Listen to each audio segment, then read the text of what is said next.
সবুজ সাথী ক্রীড়াঙ্গন, যা আরেক নাম ডুমুরজলা স্টেডিয়াম নামে পরিচিত, আর এটি হাওড়ায় অবস্থিত।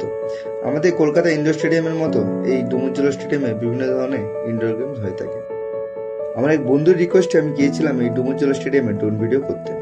আর এই ডুমুরজলা স্টেডিয়ামটি বিগত কিছু বছর আগে নতুনভাবে গড়ে তোলা হয়েছে, এবং যারা এই ডুমুরজলা স্টেডিয়ামটাকে চেনে তারা এমনি ভিডিও দেখে বুঝতে পারবে যে ডুমুরজলা স্টেডিয়ামের ঠিক পেছনে যে ফাঁকা মাঠটি ছিল, সেই মাঠটি এখন বিভিন্ন ধরনের ছোট ছোট খেলার মাঠে পরিণত হয়েছে।